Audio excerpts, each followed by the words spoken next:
welcome to this review of my Flux keyboard. It's finally here.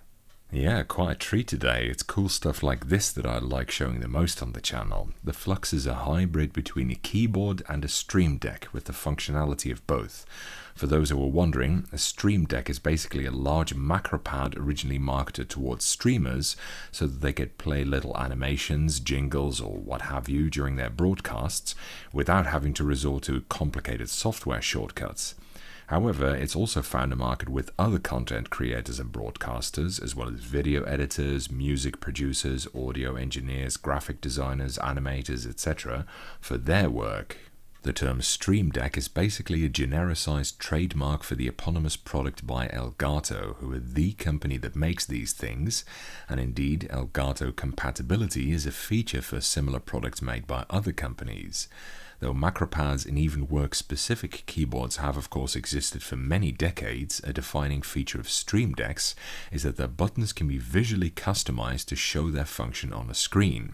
In other words, they have sort of next-level re-legible keycaps. Years ago, I made a video on this thing, the Optimus Maximus, which is a keyboard that kind of does the same thing, except it did it about 10 years earlier, and it was also a complete piece of shit. This used a tiny OLED screen in each individual key, which was electronically connected to the base via a sort of reach-around platform thingy, which interfered a lot with the key feel, and considering it came with Cherry ML switches, that didn't bode well, because those are already absolute poop shite without the weird stilt things surrounding them. The displays were also highly prone to being burned in, and because each key had its own screen, each had its own screen rim as well. Plus, of course, there's the space between the keys, which meant that the total surface area of the board that could be lit was actually fairly limited. Here you can see an example of that. And, as you can imagine, the expense was enormous. This color version was apparently over $3,000 when it came out. To think that anyone ever paid $3,000 for this reeking pile of rhinoceros excrement and discovered what it was actually like, I mean, I can't even imagine how disappointed the buyers must have been. Made for a great video and trailer though. Later on, the same designer, Artemy Lebedev, realized that having a screen in each single key is a rather unnecessarily complicated way of doing things if you can also just put one screen below the keys, and that resulted in the Optimus Popularis several years later. This didn't really work all that well either, as the Popularis was still north of $1,000 and typed like absolute living hell, but these two keyboards did directly lay the groundwork for Elgato's Stream Deck, which is more or less exactly the same thing from a hardware perspective. Part of the problem with Lebedev's Optimus keyboards was that he forgot that in order to use something like this as a keyboard, you still need a key field which doesn't turn people's stomachs inside out as soon as they lay a finger on it. Now, Stream Decks don't really have this problem, as they're just macro pads really, and so you're not expected to do any real typing on them, just the occasional single press or something. The first two versions of the Stream Deck used a type of membrane, and later versions used a sort of scissor switch, which was an improvement, but they could get away with suboptimal key fields because it wasn't a keyboard. Fast forward to late 2021, and an Aussie named Sebastian has the idea to make a Stream Deck that's also a keyboard. So basically another Optimus Maximus, but to do it right this time, learning from the mistakes that were made back then. He raised almost $4 million US with the Kickstarter for this, with a super early bird backer price of $300, 2/3 of the planned MSRP and roughly half of what it costs now, and he had the release planned for November of 2023. Unfortunately, as is so often the case for ambitious projects done by small teams, there were massive delays.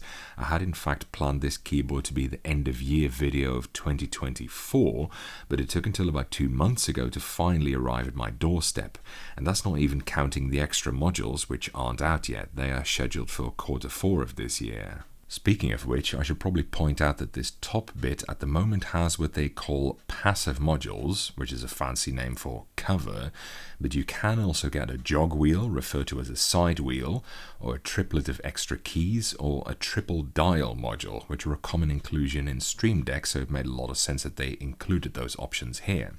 They even alluded to an upcoming Flux Mogotchi cat module tile. Hopefully they'll be able to send me some of those to show them off here. So what does this thing bring to the table? Well, I'd say two things. First of all, it is way more visually striking than a Stream Deck, Optimus keyboard, or arguably any keyboard has ever been, I think it's safe to say. But fundamentally, it's meant to do what the Optimi wanted to, but couldn't. First of all, the visualization uses the same single screen that the Optimus Popularis used, but instead of a closed top with open keycaps, the entire top is open and it uses a quite small rim around the base, so it has a much bigger visual canvas area, so to speak. Furthermore, Sebastian made everything that he could transparent, with as few working parts in the way as possible, and though I've been showing the keyboard from a fairly low angle so far, if you look at it more from directly above, you can see that the keyboard can actually be read very well indeed. In fact, if you look carefully, you can see that the legends are actually offset. I mean, now I'm looking at the side of the keyboard, but if you have it directly in front of you, the letters align naturally with the center of what you see from that angle. It's quite clever. I hadn't even noticed that at first, but it's a very nice attention to detail. You can also set the font size, alignment, and margins, of course, though you can't completely eliminate the margins, unfortunately, which would have been cool to see. I hope they change that in a software update at some point. Apart from just letters and words, you can of course also customize your layout with pictures. There's a massive database of icons, including app ones bundled with the software, but you can upload your own naturally.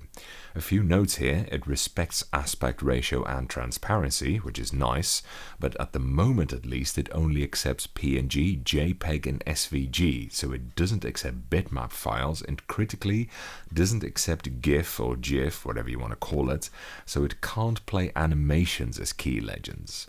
I don't know if there are plans to add this, but this would definitely be really cool, so I hope they implement this in the future. So anyway, you can customize the legends, but of course you can also customize what's shown underneath, either static pictures or even videos, which was the basis for the trailer video I made for this keyboard, and one of the very few ones where the keyboard itself plays an active role in the trailer. And even though this is obviously not a work-related application of this product, I must say I absolutely love it. This is super fucking awesome. I mean, you can even play Bad Apple on it if you're thusly inclined, or of course, Doom. Would be cool to see if someone could engineer this thing to actually run Doom on it too. I mean, it's got quad-core ARM and 8 gigs of storage on it, so it should be easily possible, right? And you've conveniently got a whole keyboard to play it with. By the way, the resolution of the display is 1080p and it runs at 60 Hz. Furthermore, you can set typing effects. Currently there is only one, a sort of circle that pops up on a key that you press, and you can select the color for it. Now maybe there will be more of these effects later, I don't know, and frankly I didn't use this feature all that much, but it's cool that they included it. So for the second thing that this brings to the table, it's the switches. Now Sebastian faced two major challenges for this. Whatever switches he put in it needed to be as little in the way as possible so that they wouldn't obstruct the view of the screen underneath. And second, they still needed to feel good enough to be used as a keyboard without driving their users up the wall. For that particular puzzle piece, we need to look at the Void keyboard, which is a 3D printed keyboard with a bunch of super crazy tech which I reviewed a while ago and also made a video trailer for. Now apparently they weren't aware of this tech, but the idea is the same. The Void keyboard uses magnetic levitation switches, an extremely rare instance of a keyboard where no mechanical spring element is present. So no coil or plate springs, no domes or anything. Instead it uses magnets to levitate the switches and Hall effect for key sensing. Here you can see the magnets in the side of each keycap flanked by a magnet in the rim next to it. This interaction drives the entire switch and it leaves almost no visible footprint in the frame, which I think is unbelievably elegant. Of course, it also profits from being a contactless switch with analog actuation, meaning a very smooth key travel and precisely customizable sensitivity. This is exactly the same tech as you will find on high-end Hall effect gaming keyboards nowadays, and it's the reason that makes this keyboard actually usable. Additionally, something I didn't see coming is that he offers a tactile as well as the expected linear version. Apparently the only difference between the two is the position and shape of the magnets in the switches, so again something similar to the Void keyboard. He sent me both types and they're easily interchangeable. The switches are part of an overlay frame which you take off with these magnetic clasps at the side here, and like this it's very easy to clean both the switches and the board underneath, which is an essential inclusion, as the disadvantage of a transparent keyboard is that debris visibly accumulates in it, as seen in the infamous Apple Chow keyboard, for example. That said, I've been using this thing for a while now, and honestly, can you see anything on this? Because I sure as hell can't. I can't even see fingerprints, and I haven't cleaned this or anything either, so it's not as bad for that as I thought it would be, because most boards, after a few weeks of use, already visibly accumulate dirt and stuff.